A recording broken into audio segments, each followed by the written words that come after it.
বাংলাদেশের মেয়েদের জাতীয় ক্রাশ বর্তমান ডাকসু ভিপি সাদিক কায়েম।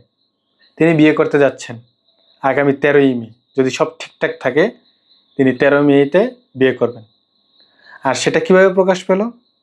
যখন শিবিরের ঢাকা বিশ্ববিদ্যালয়ের মাজারুল ইসলাম একটা বিয়ের কার্ড তৈরি করতেছিলেন, সেখানে সাদিক কায়েমের নামটা উল্লেখ ছিল।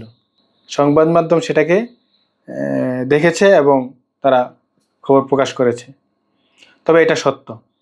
তবে মেয়ে কি, মেয়ের পরিচয় কি, পাত্রী কি, সে কি করে, তার বাড়ি কোথায়, তো কে এই ভাগ্যবতী মেয়ে?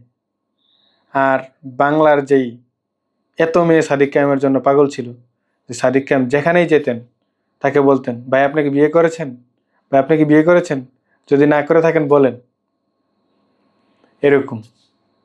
তো সেই সাদিক কায়েম হাজারো মেয়েকে কাঁদিয়ে সে এখন বিয়ে করতে যাচ্ছেন।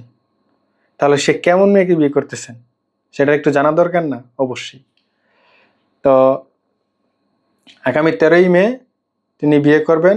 জানা গেছে ঢাকা বিশ্ববিদ্যালয়ে তার যেই কেন্দ্রীয় জামে মসজিদ আছে ঢাকা বিশ্ববিদ্যালয়ে, সেখানে বিয়ের আয়োজন হবে। পরবর্তীতে একটা কমিউনিটি সেন্টার বা যেটাই বলেন সেখানে পরবর্তীতে বিয়ের আনুষ্ঠানিকতা সম্পন্ন হবে। মেয়ের নাম আনিকা ফরায়েজি। তিনি পেশায় একজন ডাক্তার, খুবই ধার্মিক।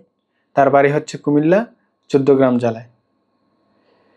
কিন্তু যদিও তার এখন পর্যন্ত ওই মেয়ের কোনো ছবি প্রকাশ হয়নি, সেহেতু ছবিটাও আপনাদেরকে দেখাতে পারলাম না যে সাদিক কায়েম কেমন মেয়েকে বিয়ে করতেছেন।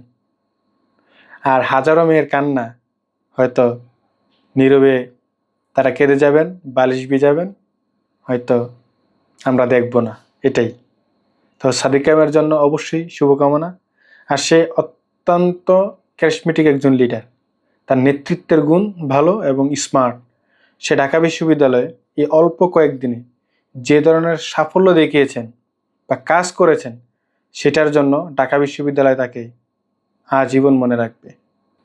তো সাদিক কায়েমের বিয়ের খবরটি শুনে আপনাদের কেমন লাগলো অবশ্যই কমেন্ট বক্সে কমেন্ট করে জানাবেন। অবশ্যই ভিডিওটি যদি পছন্দ করে থাকেন বা আপনার ভালো লেগে থাকে তাহলে লাইক দিবেন, শেয়ার করবেন এবং আমার চ্যানেলটি সাবস্ক্রাইব করবেন। ধন্যবাদ।